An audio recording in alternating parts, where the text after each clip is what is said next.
सभी भक्तों का हार्दिक स्वागत है आज के इस षड गोस्वामी प्रवचन सीरीज़ में। तो हम सबसे पहले श्रीनिवास आचार्य द्वारा गाया हुआ षड गोस्वामी अष्टकम गाएंगे, जिसमें कि 6 गोस्वामियों के सुंदर गुणों का वर्णन किया गया है। कृष्णा कीर्तन गान नरतन परो प्रेमामृतम्भो निधि। कृष्णा कीर्तन गान नरतन परो प्रेमामृतम्भो निधि। धीरा धीर जना प्रिया प्रिया करो निर्मत्सर पूजितो। धीरा धीर जना प्रिया प्रिया करो निर्मत्सर पूजितो। श्री चैतन्य कृपावरो विभुवो वर्हावन्तारको। श्री चैतन्य कृपावरो विभुवो वर्हावन्तारको। वन्दे रूप सनातन रघुयुगा श्रीजीव गोपालको। वन्दे रूप सनातन रघुयुगा श्रीजीव गोपालको। नाना शास्त्र विचारणैक निपुनो सद्धर्म संस्थापको। नाना शास्त्र विचारणैक निपुनो सद्धर्म संस्थापको। लोकानां हितकारिणो त्रिभुवने मन्यो शरण्याकरो। लोकानां हितकारिणे त्रिभुवने मन्यो शरण्याकरो। राधा कृष्ण पदारविन्द भजनान् नन्देन मत्तालिको। राधा कृष्ण पदारविन्द भजनान् नन्देन मत्तालिको। वन्दे रूप सनातन रघुयुगा श्रीजीव गोपालको। वन्दे रूप सनातन रघुयुगा श्रीजीव गोपालको। श्री गौरांग गुणानुवर्णविदो श्रद्धा संविद्धान्वितो। श्री गौरांग गुणानुवर्णविदो श्रद्धा संराधान्वितो। पापोतापनिकन्दनौ तनुभृता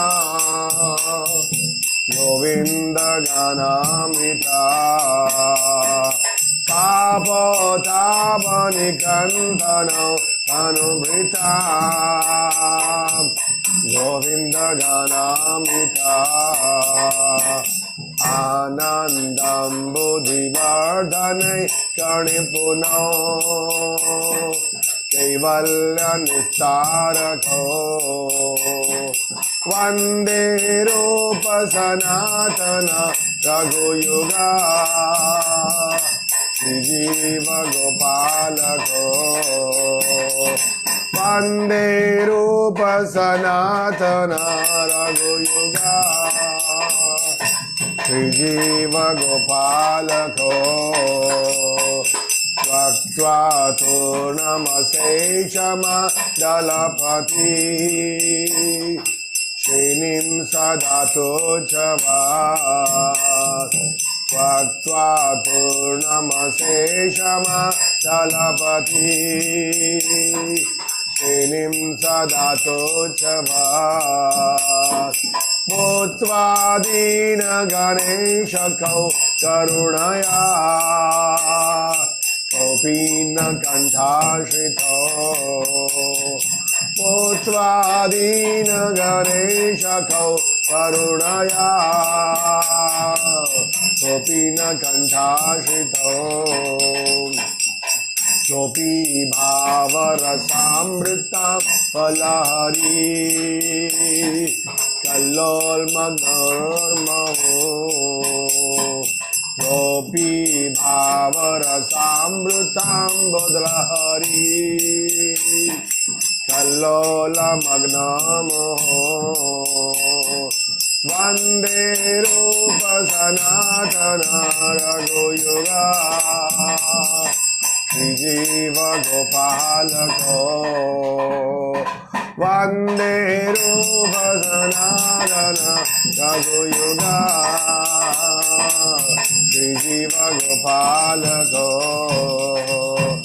कूजत कोकिल हंस सारस गणा कीर्णे मयूरकुले कूजत कोकिल हंस सारस गणा कीर्णे मयूरकुले नानारत्न निबद्ध मूल विटपा श्रीयुक्त वृंदावने नानारत्न निबद्ध मूल विटपा श्रीयुक्त वृंदावने राधा कृष्ण अहर्निशां प्रभजतो जीवार्थ द्वयो मुदा राधा कृष्ण अहर्निशां प्रभजतो जीवार्थ द्वयो मुदा वन्दे रूप सनातन रघुयुगा श्रीजीव गोपालको वन्दे रूप सनातन रघुयुगा श्रीजीव गोपालको संख्यापूर्वक नाम गानत भी कालावशनीकृतो संख्यापूर्वक नाम गानत भी कालावशनीकृतो निद्राहार विहार का विजतो अत्यंत दीनौचया निद्राहार विहार का दिविजतो अत्यंत दीनौचया राधा कृष्ण गुणा स्मृते मधुरिमा नंदेन सम्मोहितो राधा कृष्ण गुणा स्मृते मधुरिमा नंदेन सम्मोहितो वन्दे रूप सनातन रघुयुगा श्रीजीव गोपालको वन्दे रूप सनातन रघुयुगा श्रीजीव गोपालको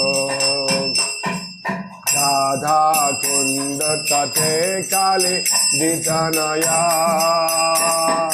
तीरे च वंशी बटे राधा कुंड तटे कालिंदितनया तीरे च वंशी बटे प्रेमोन्मादवसादशेषु दशया रसौ प्रमत्तौ सदा हेमुन्मादवसेदशेषुदशया रस्तौ प्रमत्तौ सदा गायन्तौ च कदा हरे सुनगरम् भावाभिभूतिमुदा वन्दे रूपसनातन रघुयुगा श्रीजीव गोपालको वन्दे रूपसनातन रघुयुगा श्रीजीव गोपालको हे राधे ब्रज देवी के चललिते हे नंद सुनो सुता हे राधे ब्रज देवी के चललिते हे नंद सुनो सुता श्री गोवर्धन कल्प पाद पतले कालिंदी वन्याकुता श्री गोवर्धन कल्प पाद पतले कालिंदी वन्याकुता रोशन्ता इति सर्वतो व्रजपुरे वेदिर्महावल्लो रोशन्ता इति सर्वतो पुरिचुरे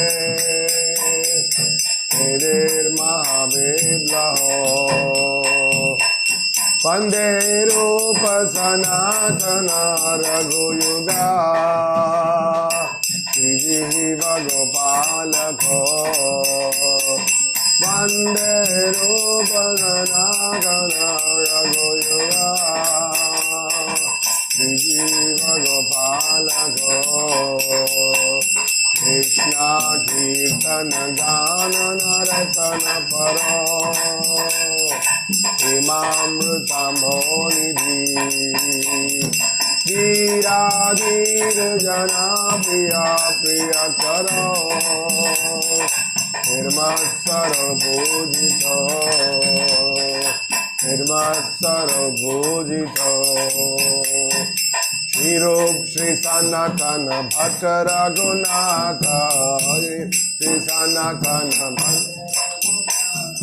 श्री रूप श्री सनातन भट्ट रघुनाथ श्री रूप श्री सनातन रघुनाथ श्री जीवा गोपाल भट्ट दास रघुनाथ गोपाल भट्ट दास रघुनाथ इच्छाए गोसाई करी चरण वंदना गोसाई करी चरण वंदन यहाँ हिते विघ्न नाश अभिष पुराना ते विघ्न नाश अभिष पुराण इच्छाए गोसाई जार मोहि तार दास इच्छाए गोसाई जार मोहि तार दास काम साबर पद रेणु मोरा पंचग्रास काम साबर पद रेणु मोरा पंचग्रास इच्छाए गोसाई जब ब्रज कैलवास इच्छाए गोसाई जब ब्रज कैलवास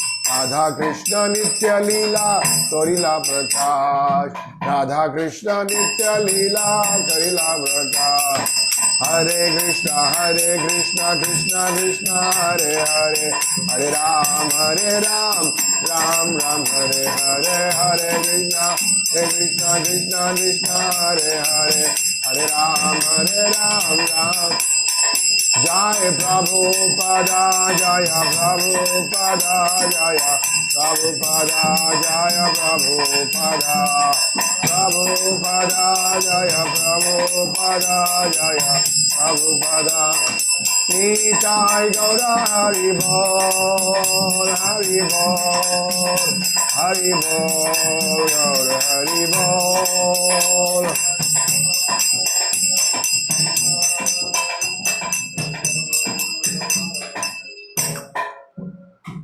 श्री हरि नाम संकीर्तन की, षड गोस्वामी प्रभु की, श्री रूप सनातन भट्ट रघुनाथ, श्री जीव गोपाल बरदास रघुनाथ षट गोस्वामी प्रभु की जाय। जगत गुरु शिल प्रभुपाद की जाय। निताय गौर हरि प्रेमानंदे। ओम अज्ञानतिमिरान्धस्य ज्ञानाञ्जनशलाकया चक्षुर्मृतं येन तस्मै श्री गुरवे नमः। श्री चैतन्य मनोभीष्टं स्थापितं येन भूतले स्वयं रूपं कदा मह्यं ददाति स्वापदान्तिकं। वन्देऽहं श्रीगुरु श्रीयुतापदकमलं श्रीगुरुन् वैष्णवांश्च श्रीरूपं साग्रजातं सहगणा रघुनाथान्वितं तं सजीवं साद्वैतं सावधूतं परिजनासहितं कृष्ण चैतन्यदेवं श्रीराधा कृष्णपदान् सहगणा ललिता श्रीविशाखान्वितांश्च नमां विष्णुपदाय कृष्णपृष्ठाय भूतले श्रीमते भक्तिवेदान्त स्वामिनिति नामिने।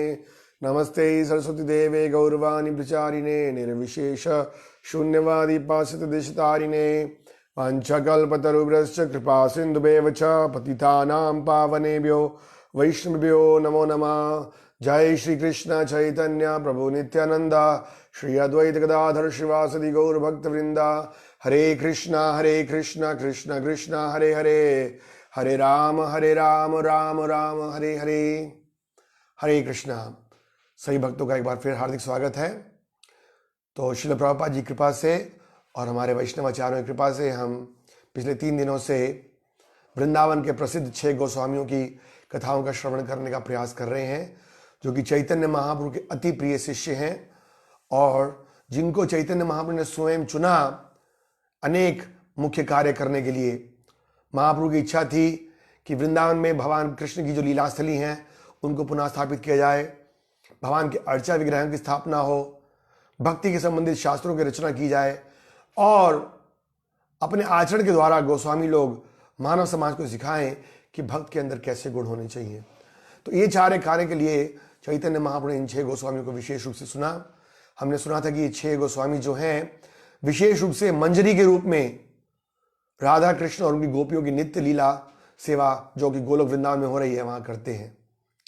तो राधा कृष्ण की विशेष गोपियां हैं और गोपियों की जो असिस्टेंट है वो मंजरीज हैं और मंजरी के रूप में राधा कृष्ण की सेवा में ये नित्यबद्ध है। तो जब जब भगवान आते हैं, जैसे जब भगवान चैतन्य महाप्रभु के रूप में आए राधा रानी को लेकर, अपने अनेक पार्षदों को लेकर, तो साथ ही मंजरियों को लेकर भी आए जिससे कि वो कृष्ण भक्ति का प्रचार कर सके। तो ऐसे तो हमारा उतना योग्यता नहीं है कि हम इन महान भक्तों के बारे में चर्चा कर सके, लेकिन फिर भी महाप्रभु कहते हैं कि जब कोई व्यक्ति भगवान और उनके शुद्ध भक्तों की चर्चा करता है तो उसकी अपनी शुद्धि होती है। तो अपनी शुद्धि के लिए हम इन गोस्वामियों की चर्चा कर रहे हैं।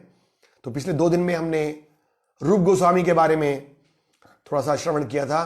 रूप मंजरी के रूप में किस प्रकार रूप गोस्वामी महाप्रभु के सबसे प्रिय शिष्य थे, वरिष्ठ गोस्वामी हैं और उन्हें किस प्रकार से चैतन्य महाप्रभु की मनोस्थिति को जानते हुए चैतन्य महाप्रभु की प्रसन्नता के लिए अनेक शास्त्रों की रचना की और खासकर से हम भक्तों के लिए उपदेशामृत, भक्ति रसामृत सिंधु जैसे ग्रंथों में शुद्ध भक्ति क्या है, शुद्ध भक्ति के लक्षण क्या हैं और कैसे एक साधक भक्त अपने इंद्रियों को नियंत्रित करके जो अनुकूल चीजें हैं उनको स्वीकार करके प्रतिकूल चीजों को त्याग करके दूसरे वैष्णवों के संग मित्रता का संबंध रखे और धीरे धीरे भक्ति में प्रगति कर सकता है। तो उपदेशामृत, भक्ति रसामृत सिंधु, उज्ज्वल लीलामणि, विदग्ध माधव, ललित माधव, कई जैसे ऐसे महान ग्रंथों में रूप गोस्वामी ने बड़ी सुंदर लीलाएं की हैं और साथ में उन्होंने हमें राधा गोविंद देव जी का प्राकट्य करवाया। राधा गोविंद देव जी अभिधेय अर्चा के विग्रह हैं। अभिधेय मतलब जो हमें सिखाते हैं कि किस तरह से हम अपनी इंद्रियों को भगवान की सेवा में लगाकर और भगवान की कृपा प्राप्त कर सकते हैं। गोविंद मतलब जो गायों और इंद्रियों के स्वामी हैं। तो रूप गोस्वामी ने इनका प्राकट्य किया और अपनी इंद्रियों के द्वारा हम भगवान की सेवा करके भक्ति का ज्ञान प्राप्त कर सकते हैं।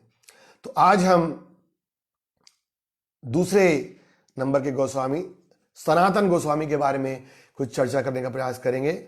ऐसे तो सनातन गोस्वामी 6 गोस्वामी से सबसे बड़े हैं और रूप गोस्वामी भी अपने ग्रंथों को लिखते हुए सनातन गोस्वामी को अपने गुरु के रूप में स्वीकार करते हुए उनको प्रणाम करते हैं। तो रति मंजरी जिनका नाम है लवंगा मंजरी, वो जो गोलोक धाम में भगवान की सेवा कर रही हैं वही महाप्रभु के साथ सनातन गोस्वामी बनकर प्रकट हुई हैं। बचपन से ही रूप और सनातन गोस्वामी दोनों भाई थे और दोनों का ही भगवान की भक्ति में अटूट श्रद्धा और विश्वास था। हम एक सुंदर कथा सुनते हैं कि किस प्रकार जब सनातन गोस्वामी छोटे से बालक थे तो एक दिन उनके स्वप्न में रात को सोते समय एक बड़ा ही सुंदर ऐश्वर्यशाली ब्राह्मण उनके स्वप्न में आया और उसने उन्हें उसी उपहार में श्रीमद् भागवतम दिया।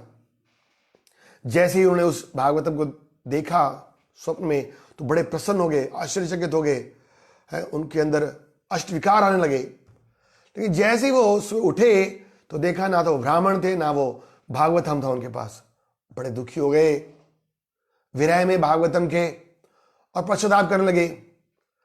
लेकिन उसी दिन जब दिन बड़ा आ गए तो उनके घर में स्वयं भगवान उस ब्राह्मण के रूप में आए और उनका वास्तविक रूप में वो श्रीमद् भागवतम दिया। और उस दिन से सनातन गोस्वामी लगातार भागवतम को रोज अध्ययन करते थे और उनकी गहराइयों में जाकर भक्ति के आनंद का अनुभव कर रहे थे। तो हमने सुना था रूप गोस्वामी के इस कथा में कि किस प्रकार ये दोनों भाई एक नवाब हुसैन शाह के यहाँ नौकरी कर रहे थे। असली में नवाब हुसैन शाह का जो असिस्टेंट था उसने बताया कि दोनों भाई और खासकर सनातन गोस्वामी इतने बुद्धिमान और ऐश्वर्यवान व्यक्ति हैं कि यदि आप इनको अपने राज्य में रख लोगे तो सारे हिंदू समाज को कंट्रोल करना बड़ा आसान हो जाएगा। तो इसलिए उन्होंने सनातन गोस्वामी को प्राइम मिनिस्टर और रूप गोस्वामी को अपना फाइनेंस मिनिस्टर बनाया था। और हमने सुना कि किस प्रकार से जब पहली बार महाप्रभु सनातन गोस्वामी के स्वप्न में आए थे, उन्होंने बोला कि तुम भौतिक जीवन में ज़्यादा आसक्त ना हो और वृंदावन जाओ और वहाँ भगवान की लीलाओं का उद्घाटन करो। और जब ये बात सनातन गोस्वामी ने रूप गोस्वामी के संग शेयर की तो रूप गोस्वामी ने महाप्रभु को पत्र लिखे थे और एक पत्र के जवाब में महाप्रभु ने बोला कि आप लोग कुछ दिन अपना काम कीजिए और शीघ्र ही मैं आऊँगा। और फिर भगवान महाप्रभु वृंदावन के यात्रा के बहाने से और रामकेली में पहुँचते हैं और वहाँ पर रूप सनातन को दीक्षित करते हैं। उनका रूप गोस्वामी का पहले नाम था दबीर खास और सनातन का था सकर मलिक। तो उनको रूप और सनातन के रूप में दीक्षित करते हैं। फिर हमने सुना था कि किस प्रकार रूप और अनुपम जो तीसरे भाई थे वो तो अपनी नौकरी से छुट्टी लेकर और महाप्रभु के साथ मिलने चले आते हैं। इधर पीछे सनातन गोस्वामी अब अकेले रह गए हैं। वो हमेशा महाप्रभु से मिलने की इच्छा करते हैं।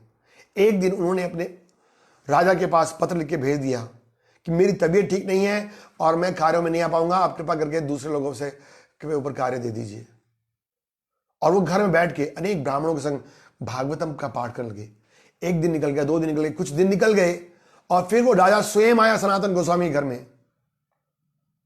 उससे पहले उसने असली में अपने सेक्रेटरी को भेजा था और सेक्रेटरी ने बोला डॉक्टर ने कि मैंने तो सनातन गोस्वामी को देखा है कि वो बिल्कुल ठीक ठाक है, कोई उनको बीमारी नहीं है और वो तो ब्राह्मणों के संग भागवतम पढ़ रहे हैं।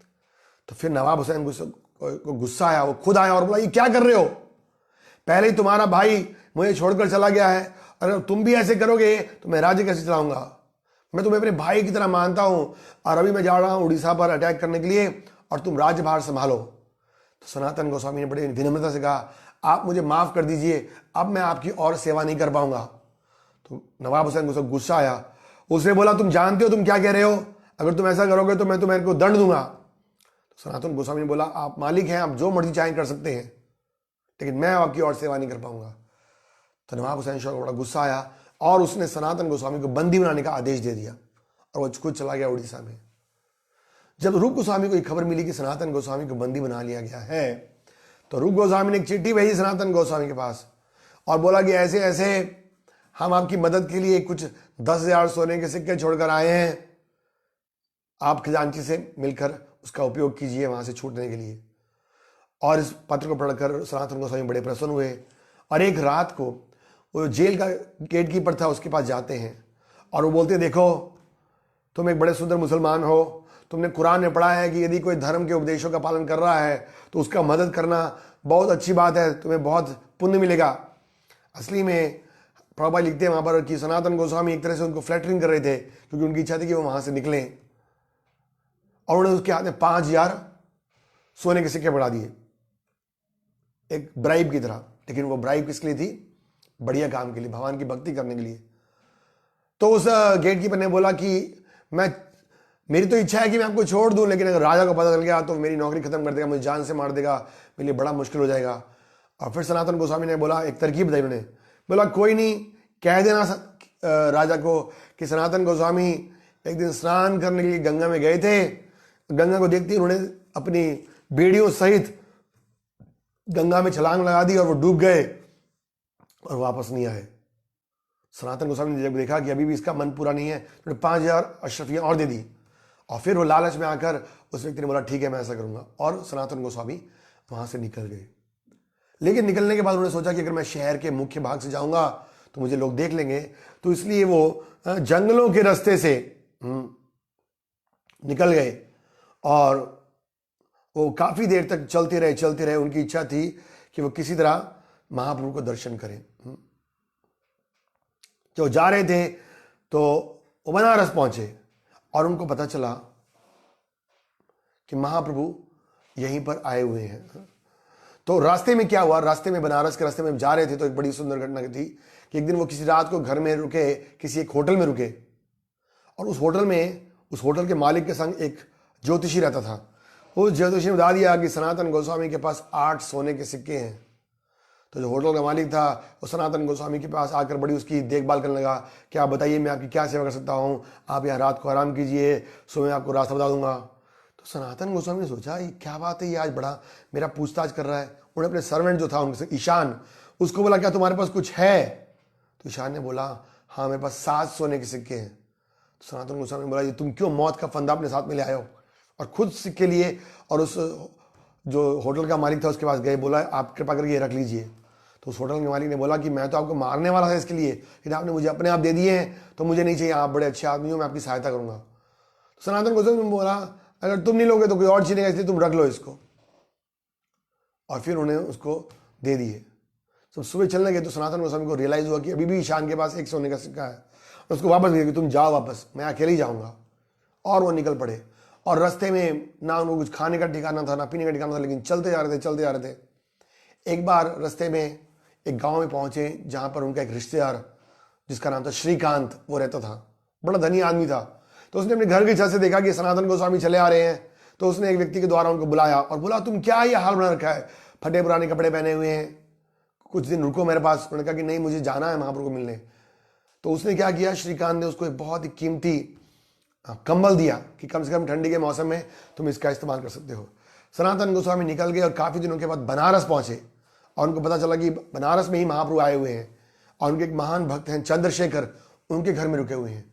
तो सनातन गोस्वामी उनको मिलने के लिए चंद्रशेखर के घर में आते हैं, लेकिन उनको बड़ा अपने ऊपर संकोच हो रहा था कि मैं तो बड़ा निम्न व्यक्ति हूँ, गिरा व्यक्ति हूँ, मेरी इतनी खराब हालत है, और वो इस बात को सोचकर बाहर ही रुक गए। लेकिन महाप्रभु तो सब कुछ जानते थे, तो महाप्रभु ने चंद्रशेखर को बोला कि जाओ बाहर एक बहुत बड़ा वैष्णव आया है, उसको अंदर लेकर आओ। चंद्रशेखर आए, देखा बाहर तो कोई वैष्णव था नहीं। वो अंदर गए, उन्होंने बोला बाहर कोई वैष्णव नहीं है। तो महाप्रभु ने बोला क्या कोई भी नहीं था बाहर? उन्होंने बोला नहीं, बाहर एक गरीब सा मुस्लिम फकीर खड़ा है, भिखारी सा खड़ा है। तो महाप्रभु ने बोला नहीं उसको बुला कर लाओ। और जब बुला कर लाए तो सनातन गोस्वामी बड़े प्रसन्न हुए और बिल्कुल डंडे की तरह गिर गए सनातन गोस्वामी महाप्रभु के सामने और प्रणाम किया उनको। और जब उठे और महाप्रभु को आलिंगन करने लगे तो महाप्रभु को सनातन गोस्वामी कहते नहीं आप कृपा करके मुझे छुए नहीं, मैं बहुत ही अधम व्यक्ति हूँ, पतित व्यक्ति हूँ। जैसे हम देखते हैं रूप गोस्वामी के केस में भी, तो दांतों में तृण रखकर और वो अपने आप को बड़ा पतित कहने लगे कि मेरे जैसा पापी व्यक्ति कोई मिलेगा ही नहीं और आप मुझे नहीं छुए। तो महाप्रभु क्या कहते हैं? महाप्रभु कहते हैं कि तुम्हारे को स्पर्श करने से मैं असली में अपने आप को पवित्र करना चाहता हूँ। और वहां पर वो एक बड़ा सुंदर श्लोक कोट करते हैं शास्त्रों से, जिसका अनुवाद था कि हे वैष्णव, आप जैसे व्यक्ति का दर्शन करना ही दृष्टि की पूर्णता है, आप जैसे व्यक्ति के चरण कमलों का स्पर्श करना ही स्पर्श इंद्रियों की पूर्णता है, आपके सद्गुणों का गुणगान करना ही जीव का वास्तविक कार्य है, क्योंकि भौतिक जगत में भगवान का शुद्ध भक्त खोज पाना अत्यंत कठिन है। चैतन्य महाप्रभु स्वयं सनातन गोस्वामी का गुणगान कर रहे हैं और इस प्रकार से उन्होंने उनको जोर से आलिंगन किया।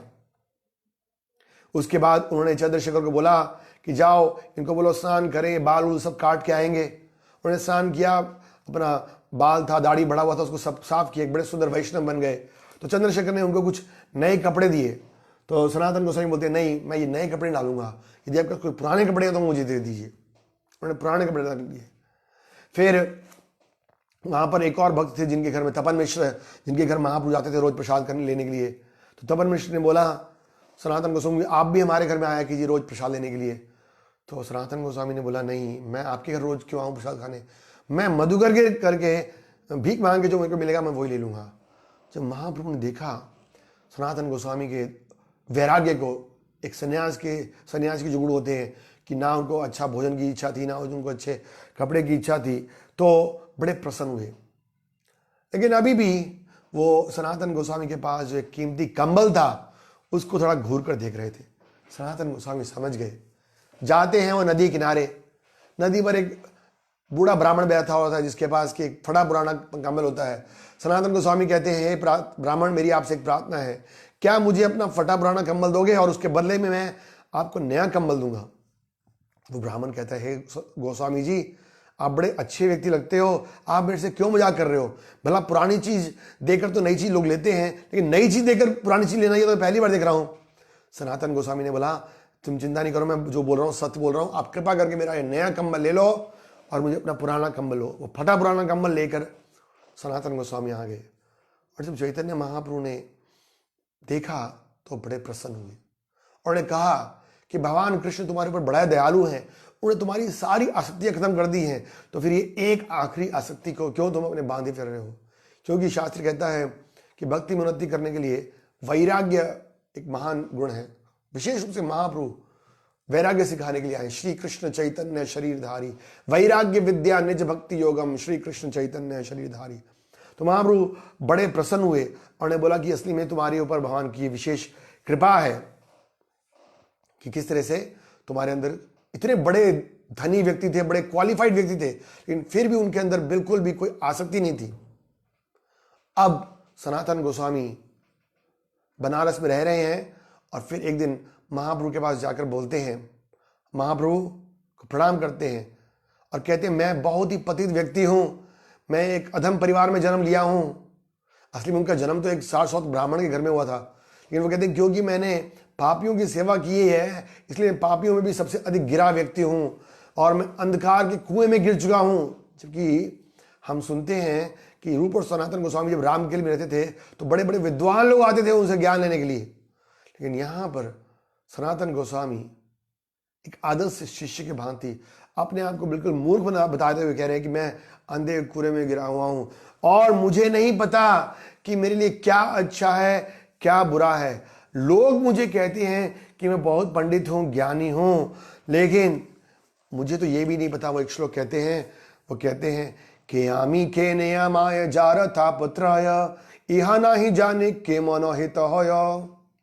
वो कहते के आमी, मैं नहीं जानता कि मैं कौन हूं। के आमार, के ने अमाया, के ने अमाया मतलब कि मुझे कष्ट क्यों आ रहे हैं। केने अमाया जारत तापत्रय, ये तीन प्रकार के कष्ट मुझे क्यों आ रहे हैं। मैं कौन हूं, मुझे आदि भौतिक आदि दैविक आध्यात्मिक कष्ट क्यों आ रहे हैं। यह नहीं जानी के मन हित होय, और इसको ना जानने से मैं ये नहीं जानता हूं कि मेरे लिए हित, मेरे लिए अच्छा क्या है बुरा क्या है। वास्तविकता तो ये है कि मैं ये भी नहीं जानता हूं कि जीवन का लक्ष्य क्या है और उसको प्राप्त करने की विधि क्या है। बड़े विनम्रता से बोल रहे हो। तो महाप्रभु कहते हैं तुम पर भगवान कृष्ण की पूरी कृपा है, तुम ये सारी बातें जानते हो, अतएव तुम इन बातों को जानते हो, किंतु प्रश्न करना तो साधु का स्वभाव है। यद्यपि साधु इन बातों को जानता है, लेकिन अपने में दृढ़ता लाने के लिए वो प्रश्न करता है। बड़ी इंपॉर्टेंट बात कह रहे हैं महाप्रभु। कई बार हमें पता होता है, हमें पता है कि जब कैसे करना है, शास्त्रों को पढ़ना जरूरी है, प्रसाद खाना जरूरी है, लेकिन फिर भी जब हमारे को वरिष्ठ भक्त मिलते हैं तो हमें उनसे पूछना चाहिए कि हम कैसे जप में सुधार कर सकते हैं, कैसे शास्त्रों का अध्ययन बढ़िया से कर सकते हैं। तो एक तो स्वयं के विश्वास को, दृढ़ विश्वास को बढ़ाने के लिए, और दूसरा दूसरों के कल्याण के लिए साधु लोग वरिष्ठ लोगों से और भगवान से प्रश्न पूछते हैं। गौरंग महागुरु कहते हैं जो लोग अपनी आध्यात्मिक चेतना जगाने के लिए उत्सुक हैं, जिन लोगों के पास अविचल बुद्धि है और जो विचलित नहीं होते, वे अवश्य ही ऐसे प्रश्न पूछकर लोगों का कल्याण करते हैं। और फिर बड़ा प्रसिद्ध श्लोक बोलते हैं, ज्ञान देना शुरू कर रहे हैं। तो याद रखिएगा, रूप गोस्वामी को महाप्रभु ने ज्ञान दिया था प्रयाग में, दशमेघ घाट में 10 दिन के लिए, और यहां पर महाप्रभु सनातन गोस्वामी को ज्ञान दे रहे हैं वाराणसी में।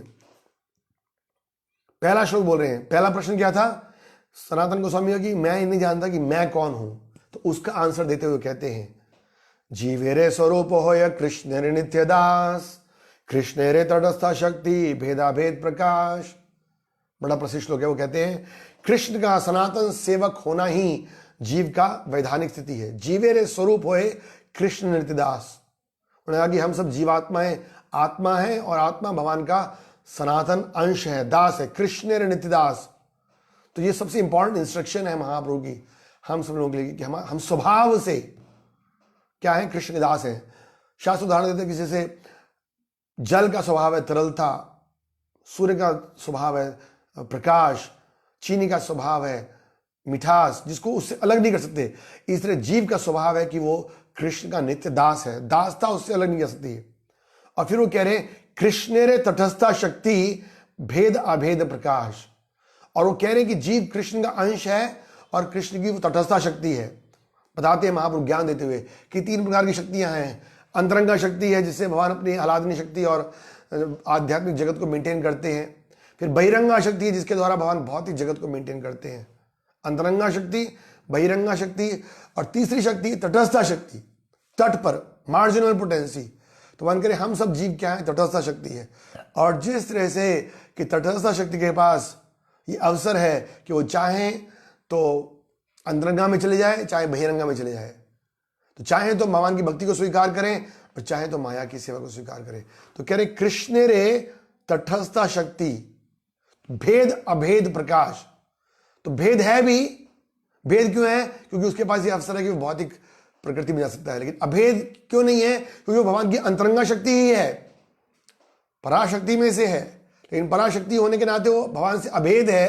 लेकिन फिर भी क्योंकि वो पराशक्ति अपराग शक्ति में जाने का क्वालिटी रखती है, तो इसलिए वो अभेद है। तो भेदा भेद प्रकाश।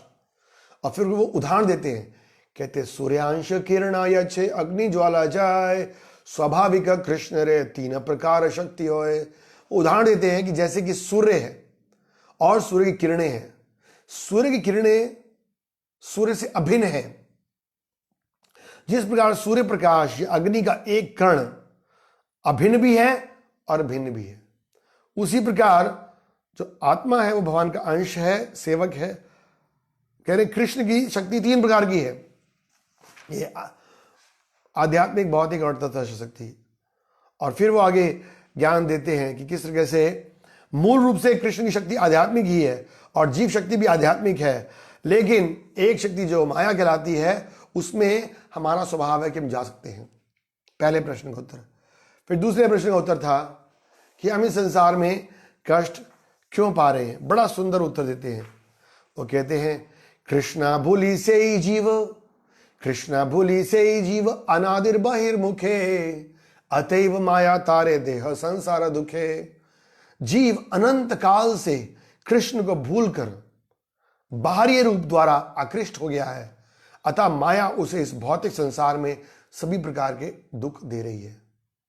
पूछ रहे थे ना कि मेरे कष्टों का कारण क्या है, तो कष्टों का कारण क्या बता रहे हैं कि कृष्णा भूलिया जीव, कृष्ण को भूलकर, और कब से भूला हुआ? अनादिर, बहुत समय से बहिर्मुख हो गया है, भगवान के अगेंस्ट मुख कर लिया उसने और भोग की इच्छा कर रहा है।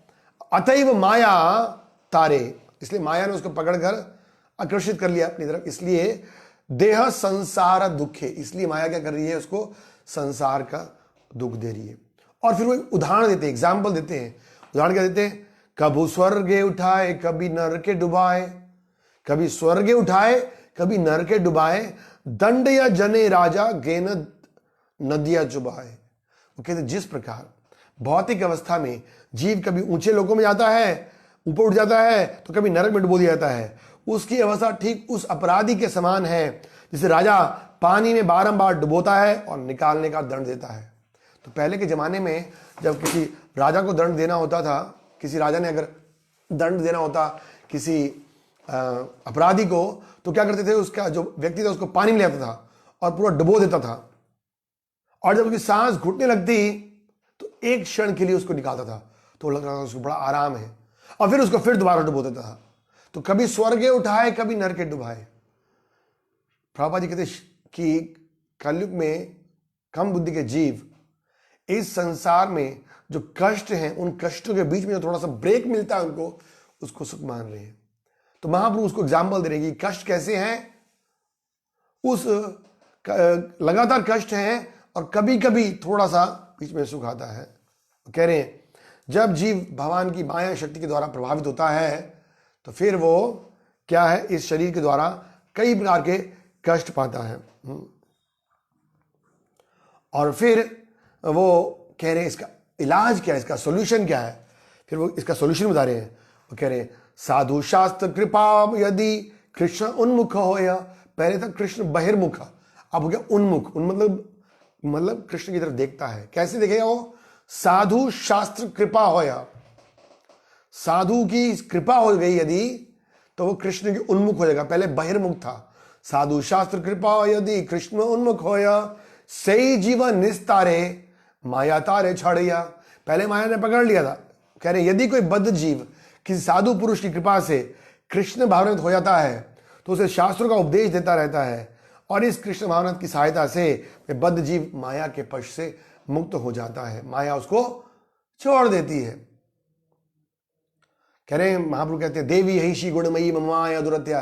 ये माया आसानी से छोड़ती नहीं है, लेकिन अगर साधु की कृपा हो जाए, और भवानी भी कृपा करते हैं, फिर वो कहते हैं माया मुग्ध रे जीवन नाही स्वतः रे कृष्ण ज्ञान, जीवे रे कृपा ले करे कृष्ण वेद पुराण।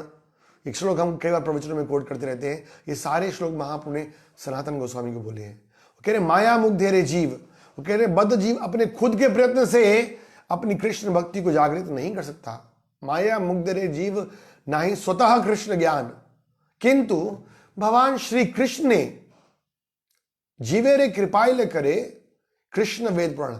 कृष्ण ने अहेतु की कृपावश वैदिक साहित्य और पुराणों की रचना की है। और फिर महाप्रभु बड़ी सुंदर कहानी सुनाते हैं इस बात को समझाने के लिए। वो कहते एक बार की बात है कि एक बड़ा गरीब व्यक्ति था। तो एक दिन उस गांव में एक ज्योतिषी रहता था, और उस ज्योतिषी ने देखा कि वो व्यक्ति बड़ा गरीब है। उसने उसको बुलाया और पूछा तुम दुखी क्यों हो? अरे भाई तुम जानते नहीं हो कि तुम्हारे जो पिता थे वो तो बहुत ही धनी व्यक्ति थे, करोड़पति व्यक्ति थे, लेकिन समय कम होने के कारण शरीर छोड़ने से पहले वो तुम्हें ठीक से बता नहीं पाए कि उन्होंने धन कहां छुपा के रखा है। तो मैं तुम्हें बताता हूं कि वो धन कहां रखा है। और वो जो व्यक्ति था बड़ा खुश हो गया, बताइए बताइए मुझे कहां है वो धन।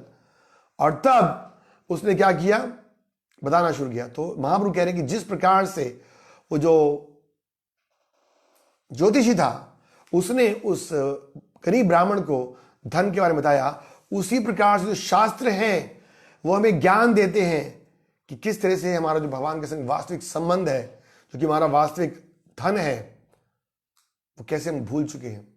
और फिर वो क्या कहते हैं, वो कहते हैं कि देखो तुम्हें धन बताऊंगा, लेकिन तुम दक्षिण की तरफ बिल्कुल भी खोदाई नहीं करना, क्योंकि वहां पर अगर खोदोगे तो वहां पर बहुत प्रकार के भृंड और ऐसे कीड़े हैं जो कि तुम्हें काट लेंगे।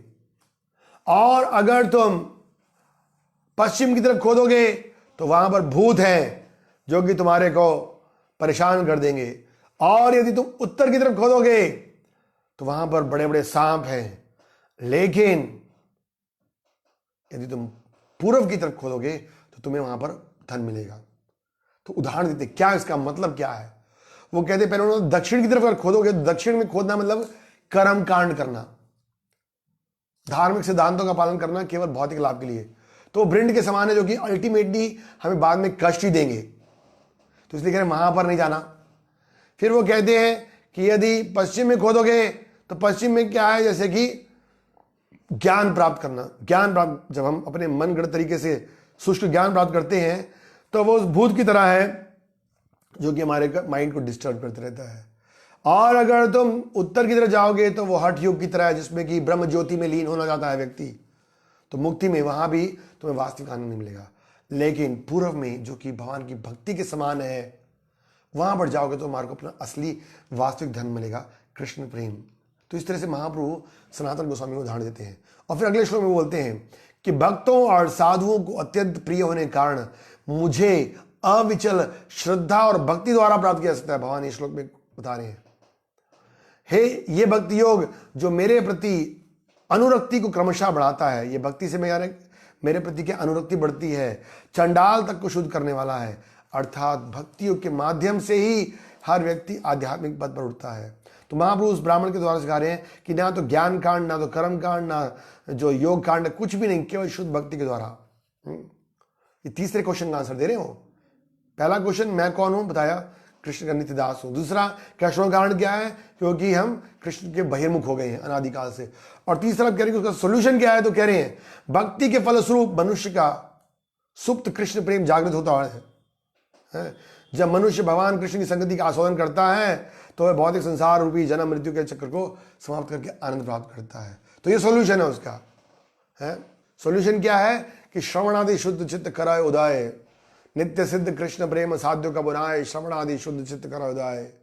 कि जो कृष्ण प्रेम हमारे हृदय में है, जब हम भगवान के भक्तों के द्वारा सुनते हैं तो हमारी भक्ति उदय होती है और वो हमारे कष्टों को खत्म करती है।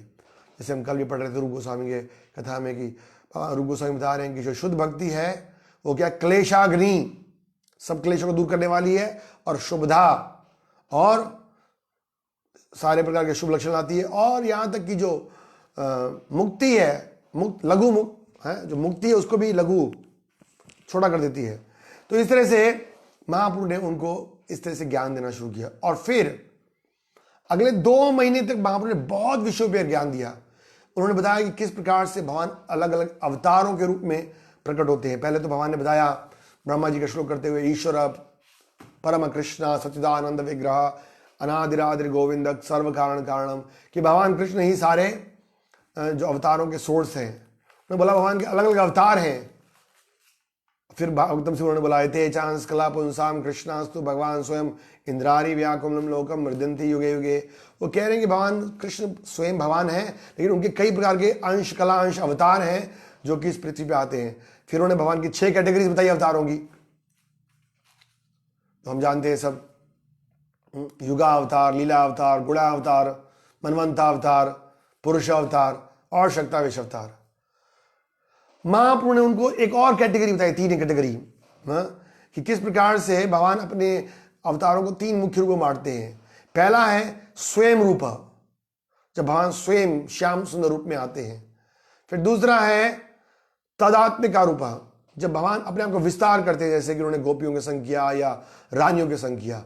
और तीसरा अवशेष रूप, जब भगवान अपने अलग अलग अवतारों में अलग अलग शक्तियां भेजते हैं। तो ऐसे बड़े विशाल तरीके से भगवान ने अपनी शक्ति का वर्णन किया। भगवान ने गोलोक धाम का वर्णन किया। भगवान ने पूरा जो गोलोक चार्ट है समझाया कि भगवान का धाम कैसा है, फिर वैकुंठ लोक कैसा है, फिर देवी धाम कैसा है, शिव जी का लोक कैसा है, शिव जी की स्थिति क्या है, सारा इस तरह से उन्होंने ज्ञान दिया। उन्होंने फिर सृष्टि का ज्ञान दिया, जो ज्ञान भगवान कपिल ने अपनी माता देवती को दिया था, कि कैसे महाविष्णु से सबसे पहले महाविष्णु निकलते हैं, फिर मतलब बलराम जी से महाविष्णु आते हैं, फिर चतुर्युग निकलता है, फिर चतुर्युग से दूसरा चतुर्युग निकलता है, फिर ऐसे गर्भोदक्षाय विष्णु, शीर्षाय विष्णु, बहुत डिटेल में बताया। फिर 4 युगों के बारे में बताया कि किस प्रकार से सतयुग में भगवान को प्रसन्न करने की विधि ध्यान थी, त्रेता में यज्ञ करने की थी, और द्वापर में पूजा करने की थी, और कलयुग में कीर्तन करने की थी। और फिर भगवान ने बताया कि अलग अलग युग में अलग अलग अवतार आते हैं। तो सनातन गोस्वामी ने पूछा, भगवान आप मुझे बताइए कि कलयुग में भगवान का कैसा अवतार है। तो महाप्रभु ने बोला, अरे तुम तो ज्ञानी व्यक्ति हो, तुम्हें शास्त्रों के अनुसार समझना चाहिए कि कलयुग में कौन सा अवतार है। और तब सनातन गोस्वामी ने श्लोक कोट किया, कृष्ण वर्णम तो सा कृष्ण सांगोपांग पार्षदा, कि मैंने तो सुना है कि कलयुग में भगवान अपने भक्तों के संग में आते हैं, और उनका रूप क्या है, कृष्ण का रूप नहीं है, उनका कलर गोल्डन है, और उन्हें भक्तों के संग आते हैं और वो हाथ ऊपर करके हरे कृष्ण मंत्र का कीर्तन करते हैं, नाचते हैं। महाप्रभु समझ गए मेरे बारे में बोलने वाला है। और महाप्रभु ने बोला, तुम मेरे को चीटिंग नहीं करो, अभी मैं ज्ञान दे रहा हूँ, तुम मेरे को बात इधर उधर घुमाओ नहीं। और फिर महाप्रभु ने टॉपिक चेंज कर दिया, और टॉपिक चेंज करके वो चले गए अब की भगवान की सुंदरता के बारे में। तो देखिए, महाप्रभु कभी भी बताना नहीं चाहते थे कि वो स्वयं भगवान है, लेकिन जो महान भक्त थे वो इस सब बातों को जानते थे। फिर महाप्रभु ने भगवान की मधुरता के बारे में बताया कि किस तरह से जो गोलोक में जो मधुर लीला है वो वैकुंठ की ऐश्वर्य से महानता है। किस प्रकार से ब्रह्मा जी भी मोहित हो गए थे ब्रह्म लीला का, उन्होंने वर्णन किया। फिर किस प्रकार से जब एक बार ब्रह्मा जी खुद मोहित हो गए। तो द्वारका में गए थे तो पूछा था ना कि कौन से ब्रह्मा आए, चतुर्मुखी ब्रह्मा आए, तो फिर वो भगवान ने हजारों मुख वाले ब्रह्माओं की, तो ये सारी कथाएं जो हम सुनाते हैं ये असली में चैतन्य चरितामृत से आती हैं। चैतन्य महाप्रभु ने सनातन गोस्वामी को इन कथाओं के द्वारा भगवान के धाम की और भगवान की जो दिव्यता है उसका वर्णन किया कि किस तरह से बड़े बड़े जो ऋषि योगी देवी देवता भी मोहित हो जाते हैं। फिर उन्होंने भगवान की भक्ति के बारे में ज्ञान दिया, 3 चीजों के बारे में, संबंध, अभिधेय और प्रयोजन। ये तीनों का ज्ञान भगवान ने डिटेल में सनातन गोस्वामी को दिया। और फिर भक्ति ज्ञान देते हुए कहते हैं कि ये प्रसिद्ध श्लोक, कृष्ण सूर्य समय माया अंधकार, जहां कृष्ण तहां नहीं माया अधिकार। क्योंकि जहां कृष्ण है उसके हृदय में, मतलब जहां भक्ति हो रही है उसके हृदय में कोई अज्ञानता नहीं रहेगी। फिर उन्होंने बोला कैसे ही होगी, साधु संग सर्वशास्त्र का है, लव मात्र साधु संग सर्व सिद्धि का है। ये सारे प्रसिद्ध श्लोक महाप्रभु सनातन गोस्वामी को दे रहे हैं। और फिर वो श्रद्धा की डेफिनेशन बताते हैं महाप्रभु, श्रद्धा शब्द ए विश्वास करो सुदृढ़ निश्चय, कृष्ण भक्ति कैले सर्व कर्म कृत होइले। वो कह रहे कि श्रद्धा की डेफिनेशन क्या है कि ये निश्चय होना, ये विश्वास होना कि कृष्ण की भक्ति करने से बाकी सारे कार्य हो जाएंगे। तो इस तरह से महाप्रभु ने सनातन गोस्वामी को काफी लंबा चौड़ा ज्ञान दिया। फिर उन्होंने जीवन के लक्ष्य के बारे में बताया कि जीवन का वास्तविक लक्ष्य है कृष्ण प्रेम को प्राप्त करना। महाप्रभु बोलते जा रहे हैं, सनातन गोस्वामी सुनते जा रहे थे। फिर सनातन गोस्वामी ने महाप्रभु से कहा, महाप्रभु मैंने सुना है, थोड़ा सा और फिलॉसफी के बारे में चर्चा करेंगे। महाप्रभु ने बोला, सनातन गोस्वामी ने बोला, महाप्रभु मैंने सुना है कि आपने सर्वम भट्टाचार्य को श्रीमद् भागवतम का एक बड़ा प्रसिद्ध श्लोक है जिसको हम आत्माराम श्लोक के नाम से जानते हैं, उसको 18 तरीके से समझाया है। आप कृपा करके मुझे डिटेल में इसको बताइए।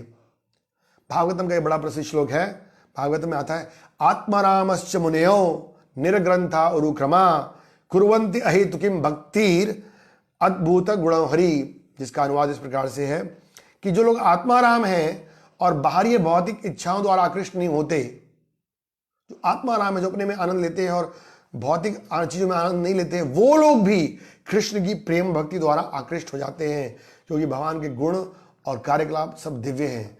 भगवान हरि इसीलिए कृष्ण कहलाते हैं क्योंकि उनके लक्ष्य इतने दिव्य और आकर्षक है कि वो उनको भी हरने वाले हैं, आकर्षित करने वाले हैं। तो ये श्लोक सर्वम भट्टाचार्य को महाप्रभु ने 18 तरीके समझाया था। लेकिन आप देखोगे सनातन गोस्वामी को पूरा एक चैप्टर है इसके ऊपर, और वो इस श्लोक को 61 तरीके से 61 तरीके से समझाते हैं एक ही श्लोक को। क्यों? जिसमें अलग अलग वर्ड है, आत्माराम, फिर मुनि, फिर निर्ग्रंथा, फिर उरुक्रमा, कुर्वंती, हर शब्द के संस्कृत के अनुसार अलग अलग मीनिंग मिलते हैं। आत्मा के शरीर को भी आत्मा बोलते हैं, मन को भी आत्मा बोलते हैं, अपनी आत्मा को भी आत्मा बोलते हैं, जो हमारी प्रवृत्ति है काम करने की उसको भी आत्मा बोलते हैं। तो वो आत्मा के अलग अलग मीनिंग है। जैसे निर्ग्रंथा, हाँ निर्ग्रंथा के कई मीनिंग है, उसमें से उन्होंने एक मीनिंग बताया शिकारी के रूप में। और फिर उन्हें वो मृगारी वाली कथा सुनाई, नारद मुनि और शिकारी की, कैसे जो भगवान की भक्ति है वो एक शिकारी तक को बदल सकती है।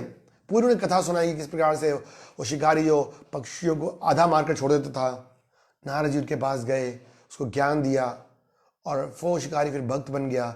और जब दोबारा नारद मुनि गए अपने दोस्त पर्वत मुनि के साथ, तो वो शिकारी जो कि पशु को आधा मारकर आनंद लेता था, अब वो किसी चींटी को भी नहीं मानता था। तो नारद मुनि की ये जो कथा है मृगारी के साथ, ये भी महाप्रभु ने सुनाई है सनातन गोस्वामी को, जो हम प्रचार में कोट करते हैं। और फिर उन्होंने कहा कि जो कृष्ण प्रेम है वो हम सबके हृदय में है, नित्य सिद्ध कृष्ण प्रेम, लेकिन इसको प्रकट करना है। महाप्रभु ने उनको संदेश दिया, हे सनातन तुम सब जानते हो, लेकिन तुम्हारे माध्यम से मैं लोगों को एक ज्ञान देना चाहता हूं। उन्होंने एक शब्द बोला, कृष्ण संबंध बिना काल व्यर्थ ना ही जाए। कृष्ण संबंध ज्ञान बिना काल व्यर्थ नहीं जाए।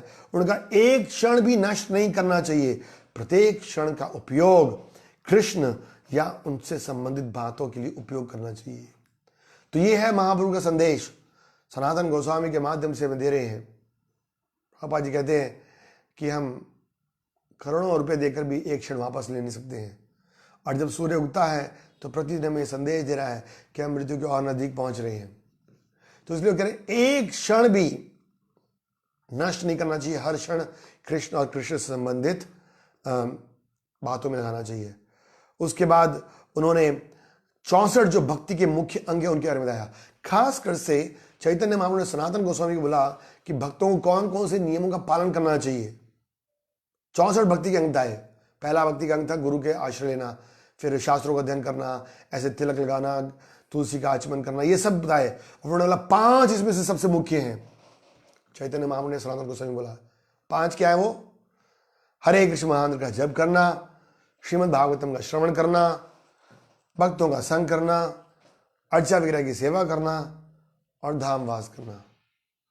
और उन्होंने बोला आगे जाके तुम इसकी पुस्तक लिखना। और फिर महाप्रभु ने के आज्ञा पर सनातन गोस्वामी ने गोपाल भट्ट गोस्वामी के सहयोग से एक पुस्तक लिखी जिसका नाम है हरि भक्ति विलास, जिसके अंदर ये सारे गुणों का बताया गया, किस तरह एक भक्त को क्या क्या करना चाहिए, क्या क्या नहीं करना चाहिए, उसके लिए क्या रूल्स एंड रेगुलेशंस हैं, उन्होंने सब इसके बारे में बताया। उसके बाद उन्होंने साधना भक्ति, किस प्रकार से साधना भक्ति 2 प्रकार की होती है, वैदी और रागुनगा, उसके बारे में बताया। फिर उन्होंने प्रेम भक्ति, भाव भक्ति, इन सब के बारे में सनातन गोस्वामी को भी विशाल ज्ञान दिया। इस तरह से बहुत लंबा चौड़ा ज्ञान है, हम सारे ज्ञान के बारे में चर्चा नहीं कर पाएंगे। इस प्रकार ज्ञान देने के बाद महाप्रभु ने बोला कि आप अब क्या करो, वृंदावन जाओ और वृंदावन जाकर वहां पर जो मैंने आपको ज्ञान दिया है, आप इस ज्ञान को पुस्तकों के रूप में दूसरों के कल्याण के लिए लिखो। सनातन गोस्वामी की इच्छा नहीं थी, लेकिन महाप्रभु ने बोला चिंता नहीं करो, फिर हम तुम्हें मिलेंगे पुरी में, जैसे रूप गोस्वामी बोला था। और सनातन गोस्वामी जाते हैं वृंदावन।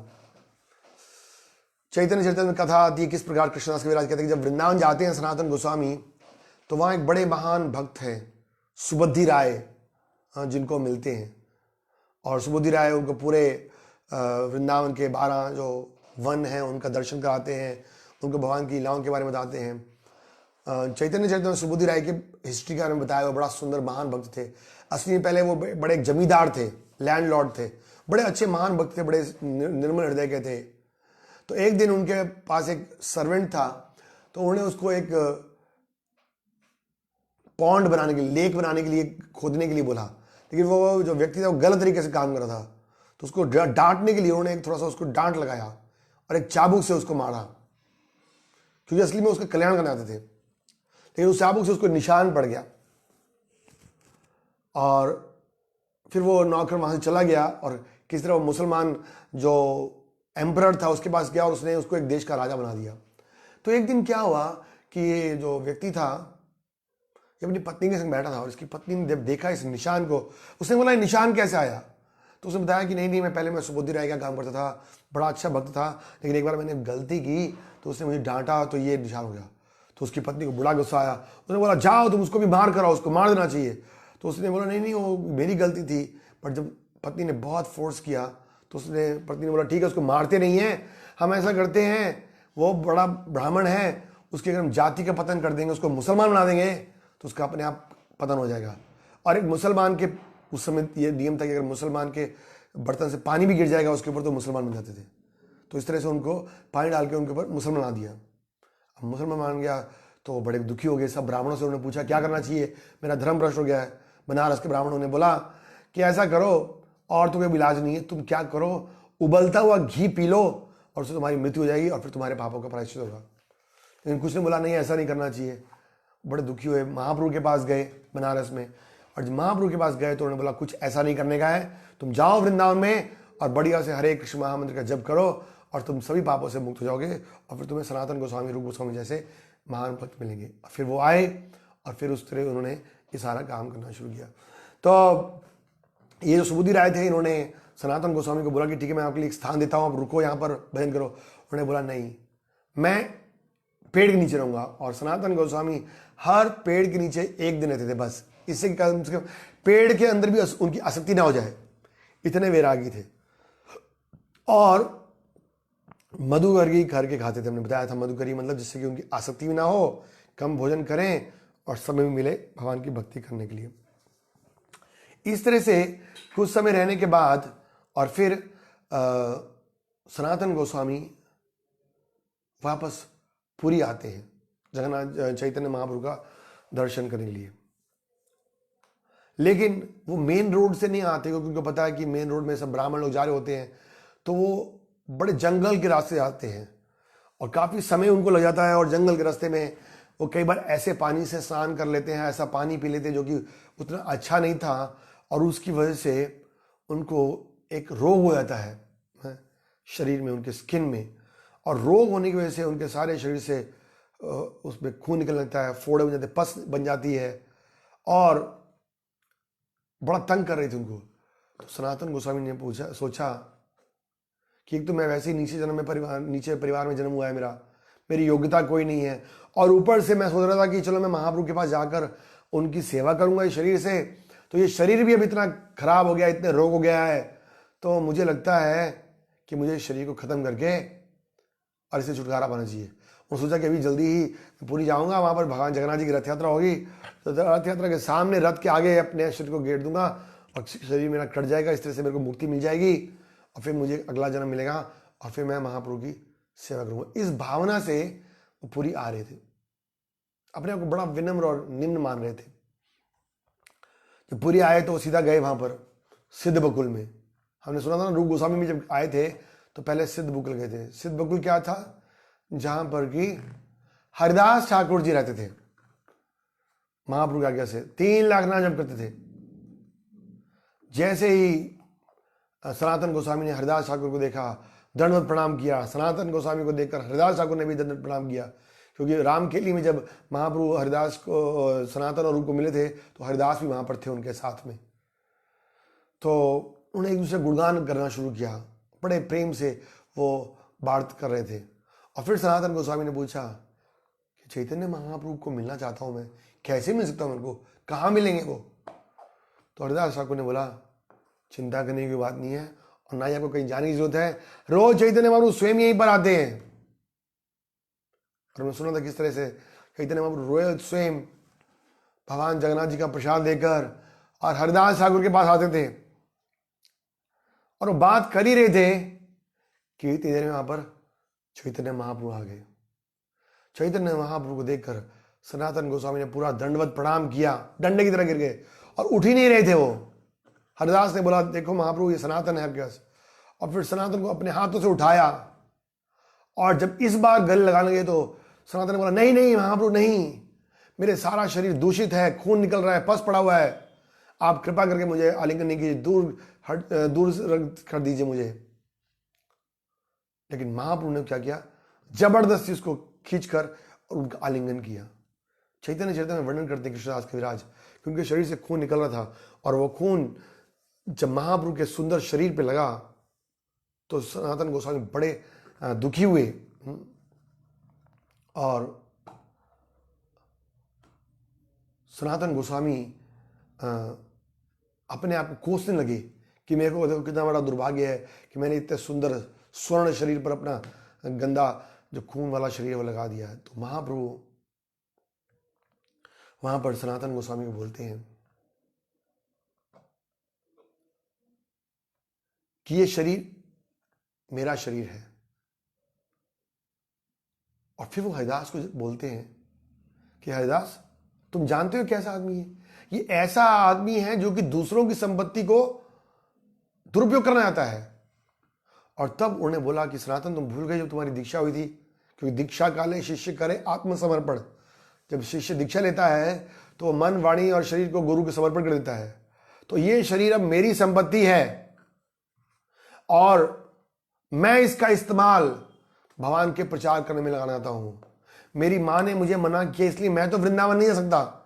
मेरे को उन्होंने बोला तुम पूरी में रहो, तो मैं पूरी से बंधा हुआ हूं, लेकिन मैं चाहता हूं कि तुम वृंदावन में रहकर जो मेरी इच्छाएं हैं, 4 इच्छाएं हैं, उनको पूरा करो और भक्ति के बारे में जो शास्त्र है उनका वर्णन करो। तो ये मेरी इच्छा है। तो ये शरीर तुम्हारा नहीं है, तुम्हारा इसके ऊपर कोई अधिकार नहीं है, इस शरीर पर मेरा अधिकार है।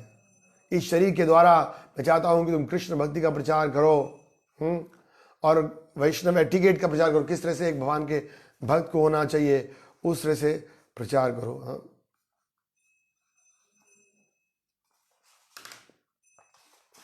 तो हरिदास ठाकुर ने जब देखा ये बात, तो हरिदास ठाकुर कहते हैं, सनातन तुम तो बड़े भाग्यशाली हो मेरे अंदर तो कोई योग्यता नहीं है, मैं तो महाप्रभु की कोई भी सेवा नहीं कर पा रहा हूं, सिर्फ अपना अकेले नाम जब कीर्तन करते रहता हूं। लेकिन महाप्रभु तुम्हारे शरीर को अपना शरीर मानते हैं और तुम्हारे शरीर से पूरे ब्रज में भक्ति का प्रचार करने आते हैं। तुम्हारे ऐसा कोई भाग्यवान व्यक्ति नहीं है। और फिर सनातन गोस्वामी कहते हैं कि नहीं, असली में महाप्रभु मुझे भेजकर मुझको अपने से अलग करके मेरे को अपनी कृपा नहीं दे रहे हैं, बट तुम्हारे को अपने साथ रखकर अपनी पूरी कृपा आपको दे रहे हैं। और फिर बोला कि चैतन्य महाप्रभु का मुख्य अवतार तो किस लिए हुआ है? नाम संकीर्तन का प्रचार करने के लिए। और नाम संकीर्तन का प्रचार करने के लिए उन्होंने पूरे विश्व में तुम्हें चुना है। इस तरह से हाँ, वो क्या हो रहे थे, वो एक दूसरे गुणगान कर रहे थे। सनातन गोस्वामी ने हरिदास ठाकुर को बोला कि नहीं, असली में कुछ लोग प्रचार करते हैं पर उनका आचरण नहीं होता, कुछ लोग आचरण करते हैं पर उनका प्रचार नहीं होता, बट तुम अपने आचरण के माध्यम से इतना सुंदर प्रचार कर रहे हो जिसकी कोई कमी नहीं है। तो इस तरह से वहां हम देखते हैं कि दोनों लोग एक दूसरे का गुणगान कर रहे थे। उसके बाद महाप्रभु कृष्णदास कविराज बड़ा सुंदर बात लिखते हैं कि महाप्रभु ने 4 भक्तों के द्वारा 4 मुख्य गुणों को प्रस्तुत किया। एक दिन चैतन्य महाप्रभु ने, तो क्या हुआ कि एक दिन महाप्रभु ने सनातन गोस्वामी को प्रसाद के लिए इनवाइट किया। वो जगह थी यमेश्वर टोटा, एक गार्डन है जगन्नाथ मंदिर के पीछे। तो महाप्रभु ने बोला कि सनातन गोस्वामी को तुम भी हमारे संग वहां प्रसाद लेने के लिए आओ। अब उस जगह जाने के लिए अगर मंदिर का जो मेन गेट था, सिंह द्वार, वहां से जाया जाए तो सिर्फ 5 मिनट के अंदर वहां पर पहुंच जाता था। पर सनातन गोस्वामी ने बोला कि एक तो मैं नीचे जाति का हूं, ऊपर से मेरा शरीर सारा दूषित है, घाव है, अगर मैं वहां जाऊंगा तो वहां जगन्नाथ जी के जो सेवक हैं, जो कि भगवान को भोग अर्पण करने जा रहे हैं, जगन्नाथ जी की सेवा करने जा रहे हैं, वो सब दूषित हो जाएंगे, उनको अपराध लगेगा। तो उन्होंने सोचा कि नहीं, मैं समुद्र के रास्ते से, जो समुद्र के रास्ते किनारे किनारे जो बालू है वह पूरा घूम कर पीछे वाले जगह जाऊंगा।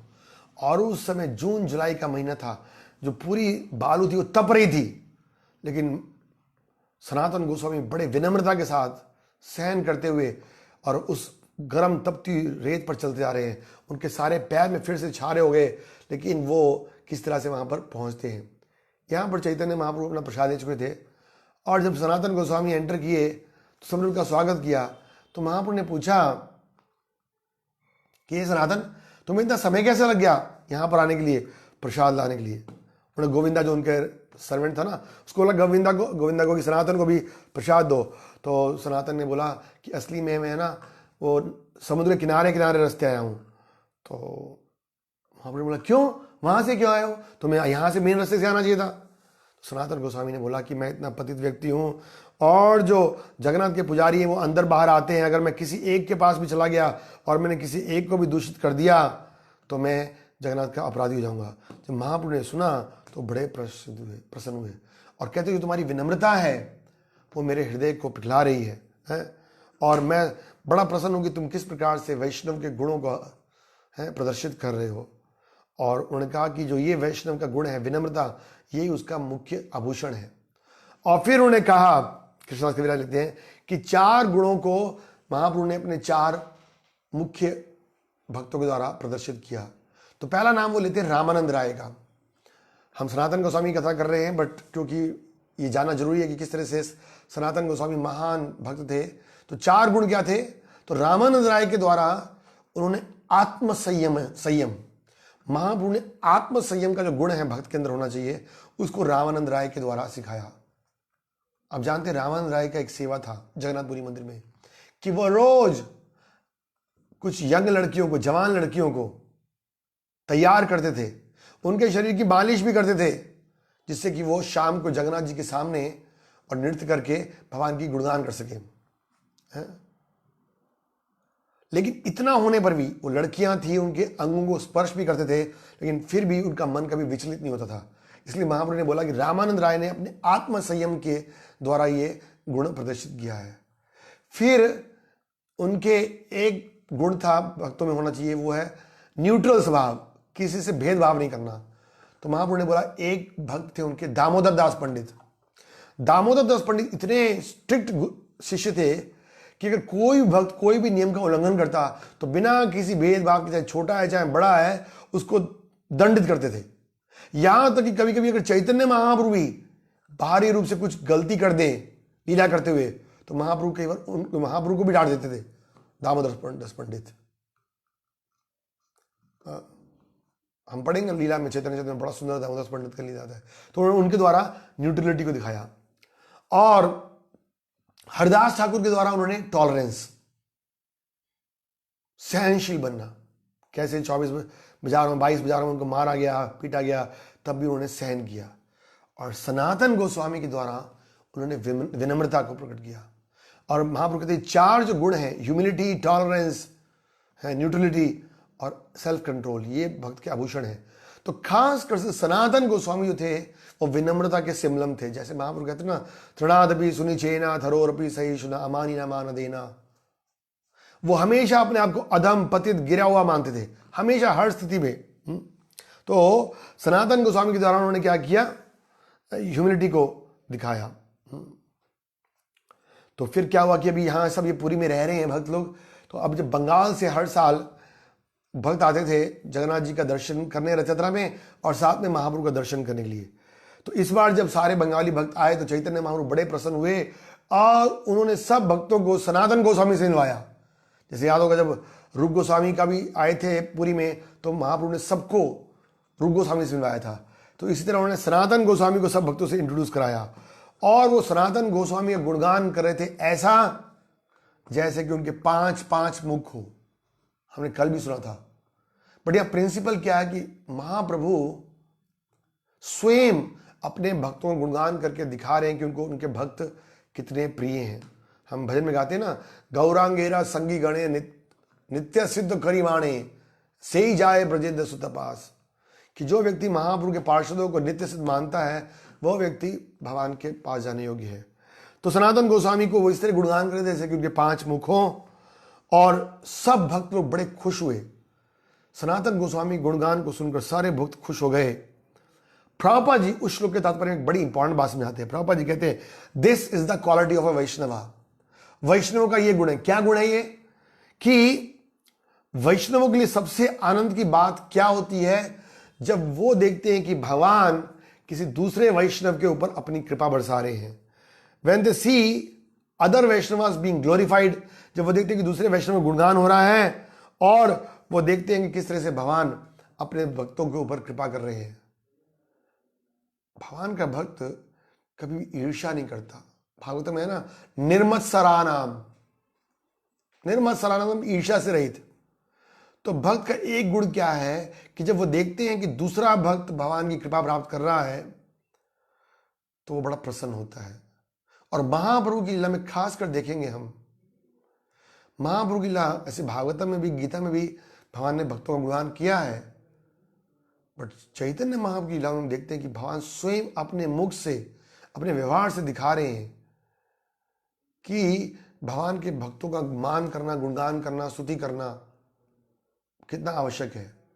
और जब वो दूसरे भक्तों के सामने एक भक्त का गुणगान करते हैं तो दूसरे भक्त बड़े प्रसन्न होते हैं। हरि बोल करके बड़े प्रसन्न हो गया, अरे इसके ऊपर कितनी अच्छी कृपा हुई है।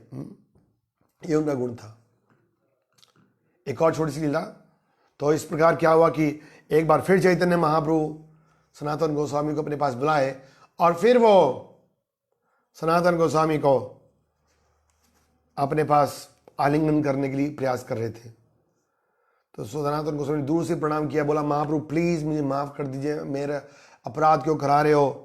महाप्रभु ने फिर भी जबरदस्ती उसको खींचा और अपना आलिंगन किया। और हर बार जब वो ऐसा करते तो सारा शरीर में उनके वो गंदगी लग जाता। सनातन गोस्वामी इस बात से परेशान हो गए। एक भक्त थे पुरी में जिनका नाम था जगदानंद पंडित, जो कि महाप्रभु के बड़े प्रिय भक्त थे। जगदानंद पंडित की कई कथाएं हैं चैतन्य चरितामृत में। जब भगवान कृष्ण लीला में वो सत्य भामा थे, तो सनातन गोस्वामी ने जगन्नाथ पंडित से अपने हृदय की बात शेयर की। हम सुन रहे थे ना कल, रूप गोस्वामी कहते हैं, नदाति प्रतिगनाति गुह्यम मख्याति पृच्छति। भक्तों को एक दूसरे भक्त से अपने दिल की बात शेयर करनी चाहिए। सनातन गोस्वामी बोले जगन्नाथ पंडित से, मैं बहुत परेशान हो गया हूँ, मैं जब भी महाप्रभु के दर्शन करने आता हूँ मुझे खींच लेते हैं और अपना आलिंगन करते हैं, क्योंकि मेरा शरीर में इतने सारे रोग हैं, मैं परेशान हो गया, मैं कैसे इससे बचूं। जगन पंडित बोलते हैं, अरे तुम्हें बोला था ना महाप्रभु ने वृंदावन जाने को, तुम वृंदावन क्यों चले आते हो? ये बहुत अच्छा तरीका है, ना तुम यहाँ रहोगे और ना तुम्हें ये कष्ट होगा। सनातन गोस्वामी कहते हैं, ये बड़ा अच्छी बात है, बहुत अच्छा बोला आपने, मैं भी वृंदावन से निकल जाता हूँ।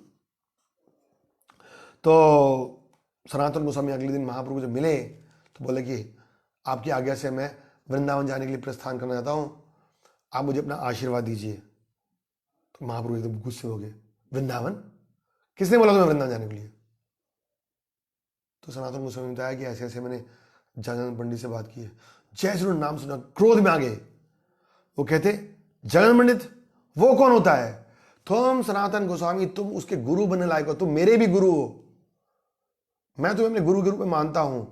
वो नौसिखिया कौन होता है तुम्हें ये बताने के लिए तुम्हें क्या करना है? बड़े गुस्से हो गए, तुम पूरे ब्रह्मांड का उद्धार करने वाले हो, कल्याण करने वाले हो, और मुझे समझ में नहीं आ रहा कि नौसिखिया लड़का जगन्नाथ पंडित ने तुम्हें कैसे शिक्षा दिया है। सनातन गोस्वामी बड़े दुखी हो गए। और तब वो क्या कहते हैं, देखिए बात समझने की ये असली महाप्रभु के जो भक्तों की लाइन को समझना बड़ा मुश्किल है।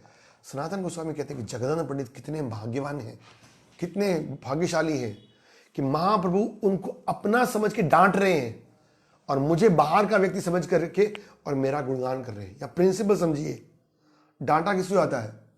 आप बाहर के लोगों को डांट नहीं सकते हो, अपने लोगों को डांट सकते हो। तो महाप्रभु डांट रहे जगन्नाथ पंडित को। ये कौन जगह होता है, उसका नाम है शॉर्ट बोल रहे, कौन जगह होता है जो कि सनातन को समझ रहा है? तुम तो पूरे विश्व का कल्याण करने वाले हो। तो कह रहे हैं वो कि मैं कितना दुर्भाग्यशाली हूं कि महाप्रभु मेरे को बाहर का व्यक्ति मान रहे हैं। तो महाप्रभु कहते हैं, नहीं नहीं ऐसा नहीं है सनातन, तुम मुझे अपने प्राणों से भी प्रिय हो और मैं तुम्हें झूठा ग्लोरीफाई नहीं कर रहा हूं, लेकिन जगन्नाथ पंडित को तुम्हें ऐसे नहीं बोलना चाहिए था। सनातन गोस्वामी ने बोला, बट महाप्रभु ये तो वास्तविक सत्य है कि मैं तो यहाँ अपने जीवन का कल्याण करने के लिए आया था, अपनी भक्ति बढ़ाने के लिए आया था, लेकिन आप मेरा बार बार आलिंगन करते रहते हो, इससे मेरे प्रति आपके प्रति अपराध होते रहते हैं और ऐसे मेरा सारा जीवन नष्ट हो जाएगा, मेरी भक्ति खत्म हो जाएगी। और तब महाप्रभु कहते हैं, मैं तुम्हें अपने अब दिल की ओर बताऊंगा। He says, I'm going to reveal my heart now। और वो क्या कहते हैं कि ध्यान सुनो, तुम और हरिदास, कहते हैं हे हरिदास, और सनातन गोस्वामी कहते हैं, सनातन गोस्वामी तुम और हरिदास, तुम दोनों मेरे छोटे बच्चों के समान हो और मैं तुम्हारी मां के समान हूं। और फिर कहते हैं, जिस प्रकार से कभी कभी जब बच्चा कोई मल मूत्र त्याग देता है तो मां उसे घृणा नहीं करती है, बल्कि उसको बड़ा आनंद आता है उसकी सफाई करने में। और महाप्रभु तो अगर आप पढ़ोगे चैतन्य चरितामृत तो महाप्रभु तो यहां तक बोल दिए कि जितनी अनेक प्रकार के फूलों में गंध नहीं है ना, फूलों में खुशबू नहीं है, उससे ज्यादा खुशबू मुझे तुम्हारे इस घाव के खून से आती। क्यों? क्योंकि तुम्हारे कण कण में, रोम रोम में कृष्ण की भक्ति लगी है। कहते कभी भी मां अपने बच्चे को इसलिए नहीं त्यागती कि उसके अंदर कोई गंदगी आती है। तो इसी प्रकार वो कह रहे हैं कि मैं जब तुम्हारा स्पर्श करता हूं तो तुम्हें स्पर्श करने से मुझे बड़ा अच्छा लगता है। और फिर वो वही बात कहते हैं कि आंखों की पूर्णता क्या है? वैष्णवों को देखने में, और स्पर्श करने की पूर्णता है वैष्णवों को स्पर्श करने में। जैसे 5 इंद्रियां ना, तो आंख, कान, नाक, जीभ और स्पर्श इंद्रिय, ये 5 ज्ञान इंद्रियां हैं, इनके द्वारा हम ज्ञान प्राप्त करते हैं।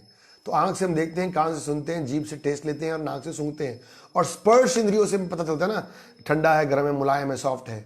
तो खासकर से शास्त्रों में बताया गया है कि जैसे आंखों से भगवान का दर्शन करना चाहिए, कानों से भगवान की कथा सुननी चाहिए, नाक से भगवान को अर्पण किए हुए फूल और तुलसी सूंघने चाहिए, जीभ से कृष्ण की प्रसाद टेस्ट करना चाहिए, और स्पर्श इंद्रिय से, अपनी स्किन से भगवान के भक्तों को स्पर्श करना चाहिए। तो महाप्रभु कह रहे हैं कि मुझे बड़ा आनंद मिलता है और तुम्हारे द्वारा मैं ये सिखा रहा हूं, क्योंकि मैं तो सन्यासी हूं। वो कह रहे मैं एक सन्यासी हूं और मेरे को किसी भी अच्छे बुरे में भेदभाव करने का अधिकार नहीं है। अगर मैं शरीर के आधार पर कि तुम्हारा शरीर ऐसा है, ऐसा नहीं है, तो फिर मैं अगर भेदभाव करूंगा तो मैं सन्यासी कैसे हुआ? और फिर सनातन गोस्वामी ने फिर देखा कि फिर चैतन्य महाप्रभु अब उसको पकड़ कर आलिंगन करने वाले हैं। सनातन गोस्वामी फिर पीछे हटे और तब सनातन गोस्वामी को उन्होंने जोर से आलिंगन किया। और इस बार जैसे ही चैतन्य महाप्रभु ने सनातन गोस्वामी को आलिंगन किया तो उनके सारा रोग जो है वो खत्म हो गया और उनका जो रूप है बड़ा सुंदर बन गया। और इस बात को देखकर हरिदास ठाकुर जो कि वहीं पर खड़े थे बड़े प्रसन्न हुए और हरिदास ठाकुर कहते हैं, महाप्रभु अब मैं समझा कि ये केवल आपकी एक लीला थी, आप ये लीला कर रहे थे, जानकर आपने सनातन गोस्वामी के शरीर में ये रोग लाए और आप उसको बार बार आलिंगन कर रहे थे सिर्फ ये दिखाने के लिए कि सनातन गोस्वामी आपके कितने महान भक्त हैं। तो चैतन्य महाप्रभु का सनातन गोस्वामी के जो प्रति प्रेम है असली में हम सब लोगों के लिए समझना हमारी बुद्धि से परे है। एक तरफ महाप्रभु कह रहे हैं कि सन्यासी है तो सन्यासी किसी में भेदभाव नहीं करता, बट दूसरी तरफ महाप्रभु कह रहे हैं कि भक्तों का स्पर्श करना, भक्तों को आलिंगन करना भगवान की विशेष कृपा प्राप्त करना है। तो गौड़ीय वैष्णव सिद्धांत में परंपरा है कि जब दो वैष्णव मिलते हैं तो वो एक दूसरे को एम्ब्रेस करते हैं। किस भावना से? वो इस भावना से कि वो एक व्यक्ति सोच रहा है कि इसके हृदय में कृष्ण है पूर्ण रूप से और वो दूसरा सोचता है कि इसके हृदय में कृष्ण है। जब प्रणाम भी करते हैं तो हमारे अंदर यही भावना होती है कि तुम्हारा हृदय सदा हाँ गोविंद विश्राम गोविंद कहिला ममा वैष्णव प्राण। और फिर सनातन गोस्वामी कहते हैं महाप्रभु मेरे लिए क्या आ गया है? तब बोलते हैं ठीक है अब आप जाओ वृंदावन, अब मैंने पूरे विश्व को दिखा दिया कि तुम कितने महान भक्त हो। सारे भक्त लोग वहां बड़े प्रसन्न होते हैं और अब तुम जाओ वृंदावन और वृंदावन में जाकर विशेष रूप से अभी तक वृंदावन में कोई मंदिर नहीं था। ये जो राधा गोविंद जी का मंदिर रूप गोस्वामी ने स्थापना किया वो बाद में स्थापना किया है। सबसे पहला मंदिर सनातन गोस्वामी ने बनाया था। तो महाप्रभु की इच्छा थी तो महाप्रभु ने बोला आप जाओ सनातन गोस्वामी वृंदावन में मंदिरों की स्थापना करो और खास कर से जो भगवान के भक्तों के वैष्णव गुण हैं 64 क्वालिटीज हैं उनके बारे में जरूर लिखो। हरि भक्ति विलास उन्होंने ग्रंथ लिखा। और फिर वृंदावन जाते हैं। वृंदावन जाने से पहले चैतन्य महाप्रभु के एक शिष्य थे जिनका नाम था बल्लभ भट्टाचार्य।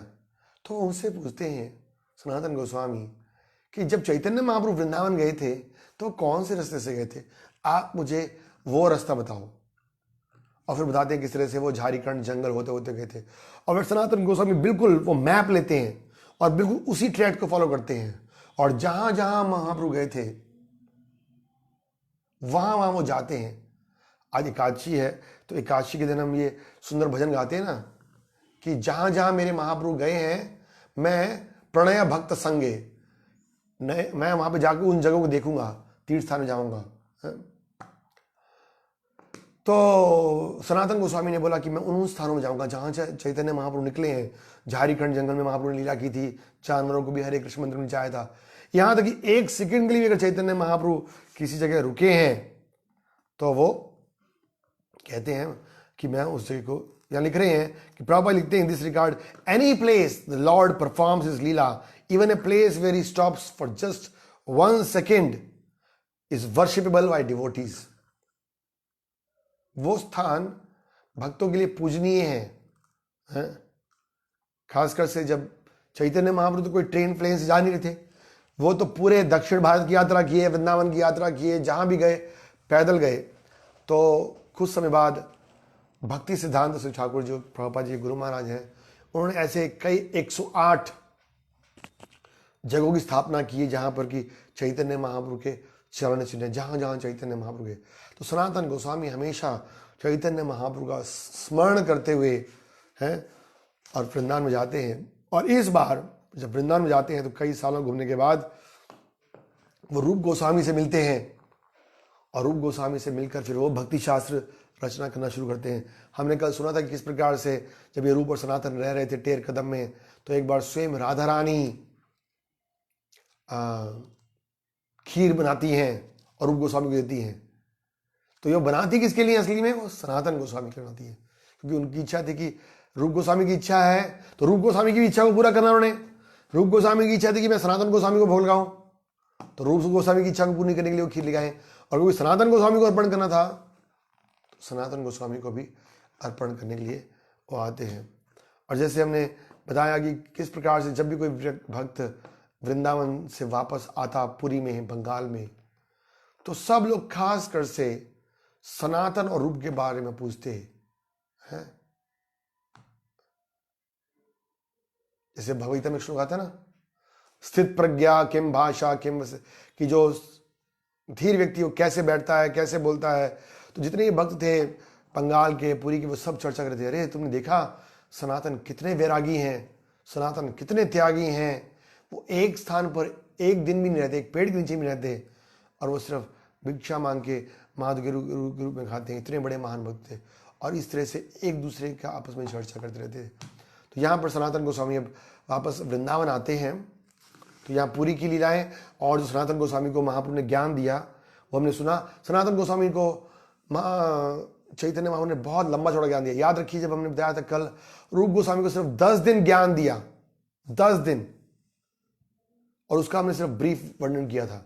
तो इनको तो 2 महीने लगातार बनारस में ज्ञान दिया। बड़े बड़े प्रसिद्ध श्लोक सनातन गोस्वामी को महाप्रभु ने ज्ञान के रूप दिए। सबसे बड़ा प्रसिद्ध श्लोक गाते हैं ना रोज, नामे रुचि जीवे दया वैष्णव सेवान, ए छाड़ी धर्म नाही सुनो सनातन। सनातन गोस्वामी ने पूछा कि जीव का धर्म क्या है, तो महाप्रभु क्या कहते हैं, जीव का धर्म क्या है? 3 चीजें। नामे रुचि, कृष्ण नाम में उनका रुचि होना चाहिए। भगवान का नाम जो कि आनंद वर्धन देने वाला है, रुचि का मतलब क्या है कि हम उसके बिना एक क्षण भी नहीं रह पाते हैं। ऑफकोर्स रूप गोस्वामी बता रहे हैं कि शुरू में हमारा रुचि नहीं होगा, क्योंकि हमारे को क्या पढ़ा था हमने उपदेशामृत में, पीलिया के रोगी की तरह है हम। तो पीलिया के रोगी को अगर मिश्री या गन्ने का रस पिलाएंगे तो कड़वा लगेगा, लेकिन अगर वो लेते रहेंगे तो फिर रुचि डेवलप होगा, निष्ठा, रुचि, आसक्ति, भाव, प्रेम। तो महाप्रभु कहते हैं कि पहला धर्म क्या है, नामे रुचि, भगवान के नाम में रुचि। ये टेस्ट भी है हमारा कि क्या हम वास्तविक धर्म पालन कर रहे हैं कि नहीं कर रहे हैं। लोग बोलते हैं हम धार्मिक है, तो ठीक है धार्मिक है, तो ये टेस्ट है। फर्स्ट, नाम के प्रति रुचि हो। सुबह उठते सबसे पहले हमारे को रात को सोते समय टेंशन होनी चाहिए इसलिए में कि कब सुबह होगी और कब हम भगवान का नाम लेना शुरू करेंगे। ये नहीं कि सुबह हो तो सुबह टेंशन हो जाए, अरे सुबह हो गई अब जब भी करना पड़ेगा, माला भी करनी पड़ेगी, नहीं। नाम है रुचि। फिर जीवे दया, दूसरों के ऊपर दया करना। और वास्तविक दया क्या है, जो ज्ञान को, कृष्ण की भक्ति को भूल गए हैं लोग, उनको वो ध्यान देना। केवल रोटी कपड़ा मकान देना वास्तविक दया नहीं है। प्रभुपाद जी कहते हैं वो तो कई लोगों के पास ऑलरेडी है, धन भी है, परिवार भी है, सुंदर शरीर भी है, कपड़ा भी है, रोटी भी है, लेकिन फिर भी लोग संतुष्ट नहीं है, क्योंकि कृष्ण भक्ति बिना ना ही तार। कृष्ण भक्ति के बिना कभी आनंद प्राप्त नहीं करेंगे। तो जीवों पर दया करना चाहिए। नामे रुचि, जीवे दया, और वैष्णव सेवन, वैष्णवों की सेवा करनी चाहिए। बड़ा इंपॉर्टेंट बात है, हमने पढ़ा था शुरू में भी कि वैष्णवों की सेवा से भगवान प्रसन्न होते हैं। भगवान अपने वैष्णवों के हृदय में रहते हैं। वैष्णव कभी भी नहीं चाहता कि मेरी कोई सेवा हो, लेकिन जब कोई व्यक्ति भगवान की सेवा करता है, वैष्णव की सेवा करता है, तो भगवान उससे प्रसन्न होते हैं। गुरु कृष्ण प्रसादे पाए भक्ति रता बीज, और तो अपनी कृपा देते हैं। तो महाप्रभु ने प्रसिद्ध श्लोक बोला, नामे रुचि जीवे दया वैष्णव सेवन, यही छाड़ी धर्म नहीं, और इसको छोड़कर कोई और धर्म नहीं है। सुनो सनातन। सनातन ये बात समझ लो कि ये असली धर्म है। भगवान के नाम में रुचि होना, वैष्णवों की सेवा करना, और दूसरे जीवों के प्रति दया का भाव रखना। तो सनातन गोस्वामी हमने क्या बताया था, संबंध आचार्य हैं, और संबंध आचार्य होने के नाते जो उनकी डीटीज हैं वो कौन है, राधा मदन मोहन जी। हम ऐसे चर्चा करेंगे कल मदन मोहन जी के बारे में। बट मदन मोहन का मतलब क्या है, मदन मोहन मतलब जो कि कामदेव को भी आकर्षित करने वाले हैं। हमने बताया था आपको कि चैतन्य महाप्रभु ने सनातन गोस्वामी को संबंध ज्ञान दिया है। मैं कौन हूं, मेरा भगवान से क्या संबंध है। तो ये ज्ञान तो हमारे को है, लेकिन क्यों हम भूल गए हैं, क्योंकि हम कामदेव के द्वारा आकर्षित हैं। इस भौतिक संसार की चकाचौंध ने, सुंदरता ने हमें आकर्षित किया है, कामदेव ने। तो जब मदन मोहन की सेवा में लगते हैं तो मदन मोहन क्या करते हैं, कामदेव को अपनी तरफ आकर्षित करने वाले हैं। मतलब कि हम जो कामदेव की तरफ आकर्षित हैं, जब कृष्ण मदन मोहन रूप में सेवा करेंगे तो हम काम के छोड़कर और कृष्ण की सेवा में लगेंगे। इसलिए सबसे पहली जो प्रार्थना है जो हम गाते हैं ना भक्तों में, ऐसे वैसे तो भगवान कृष्ण का मंत्र क्या है, प्रणाम मंत्र, हे कृष्ण करुणा सिंधु दीन बंधु जगतपते, है ना। लेकिन असली में ये 3 अलग अलग डीटीज हैं। वैष्णवों की 3 डीटीज प्रिय हैं, गौड़ीय वैष्णव की, मदन मोहन, गोविंद, गोपीनाथ। तो मदन मोहन जो है संबंध अर्चा विग्रह हैं, और जो गोविंद जी हैं वो अभिधेय के अर्चा विग्रह हैं, और प्रयोजन जो जीवन का लक्ष्य है उसके अर्चा विग्रह गोपीनाथ जी हैं। तो इन तीनों के भी अलग अलग प्रणाम मंत्र हैं। तो मदन मोहन जी का प्रणाम मंत्र बड़ा सरल सा है, जयताम सुरतो पंगुम मम मंदिर मतेर गति मत्सर्वस्य पदाम्भोजो राधा मदन मोहनो। वो कहते जयताम सुरतो पंगुम, पंगुम पंगुम मतलब लंगड़ा, मम मंदिर गति, जो मेरा मति है वो बड़ा वीक है, इसलिए मैं कह रहा हूं मत सर्वस्य पदाम्भोजो, मैं अपने आप को समर्पण कर रहा हूं राधा मदन मोहन जी के चरणों में। तो राधा गोविंद जी का प्रणाम मंत्र हमने कल पढ़ा था, हाँ? क्या था, दिव्याद वृंदावन्य कृपा कल्पद्रुमद श्रीमद रत्नागर सिंहासनस्थो श्रीमद राधा श्रील गोविंदेव प्रेषली भी से विमानो स्मरणमी। तो इस तरह ये संबंध का प्रणाम मंत्र है, जयताम जयताम सुरताम पंगो मम मंद मंदिर गति, मम मंद, मंद मतलब वीक, मेरी मंदिर गति, मतिर गति, इसलिए मत सर्वस्य पदाम्भोजो राधा मदन मोहन। तो राधा मदन मोहन जी किस प्रकार प्रकट हुए, हम कल उनकी कथा सुनेंगे, और कल बहुत सारी कथाएं सुनेंगे। अभी आपने आज जो महाप्रभु ने उनको ज्ञान दिया उसमें से कुछ ज्ञान सुना है। प्रभुपाद ने एक पुस्तक लिखी है टीचिंग्स ऑफ लॉर्ड चैतन्य, सब भक्तों को पढ़नी चाहिए, उसमें पूरा डिटेल्ड ऐसे 6 चैप्टर्स हैं मध्य लीला के अंदर, 20 से लेकर शायद 25 तक, मध्य लीला चैप्टर नंबर 20 से लेकर 25 तक 6 चैप्टरों में महाप्रभु सनातन गोस्वामी को ज्ञान दे रहे हैं। 2 महीने लगातार ज्ञान दे देते हैं। ये 6 चैप्टर भी सिर्फ समरी है। तो महाप्रभु ने सनातन गोस्वामी को तो बहुत लंबा चौड़ा ज्ञान दिया है, अनेक प्रकार के अवतार, अनेक प्रकार के वैभव, अनेक प्रकार के रस, पूरा डिटेल ज्ञान दिया है। तो हम उसका चर्चा यहाँ पे नहीं करेंगे कल। और तो कल हम सनातन गोस्वामी की बड़ी सुंदर सुंदर लीलाओं के बारे में चर्चा करेंगे, कैसे उन्होंने विग्रहों की स्थापना की, मदन मोहन जी की बहुत सारी सुंदर कथाएं हैं, तो कल हम सुनेंगे। और याद रखिएगा, इन कथाओं को सुनकर केवल हमें स्टोरीज की तरह इसको रिलेश नहीं करना है, पर इसके पीछे रूप गोस्वामी, सनातन गोस्वामी की जो महानता है, किस प्रकार से महाप्रभु के पार्षद हैं, संगीगण हैं, तो हमें उनसे याचना करनी है। जैसे हम बोल रहे थे, क्या बोल रहे थे, ऐ छाए गोसाई जब ब्रजा कैलावास राधा कृष्ण नित्य लीला करीला प्रकाश। तो महाप्रभु का नरोत्तम दास ठाकुर जी एक भजन में और कहते हैं, रूप रघुनाथ पदे होइबे आकृति। जब मेरा रूप रघुनाथ के प्रति आकर्षण होगा, तो आकर्षण का मतलब कि उनके द्वारा लिखे गए ग्रंथों के प्रति, उनकी टीचिंग्स के प्रति हमारा आकर्षण होगा। रूप रघुनाथ पदे होइबे आकृति कब हम बुझब से जुगल प्रीति, तब मैं भगवान को समझ पाऊंगा। तो सनातन गोस्वामी ने बड़े ग्रंथ लिखे हैं, उसमें से मुख्य है हरि भक्ति विलास और बृहद भागवत अमृत, और ऐसे कई ग्रंथ लिखे हैं। हम थोड़ा बहुत चर्चा भी करेंगे कल उनके बारे में। उनकी कई बड़ी सुंदर लीलाएं हैं जिनको हम कल देखेंगे। तो कल तक फिर हम मिलते हैं 5:30 बजे। श्री सनातन गोस्वामी पाद की जय, श्रील प्रभुपाद की, निताय गौर हरि प्रेमानंदे।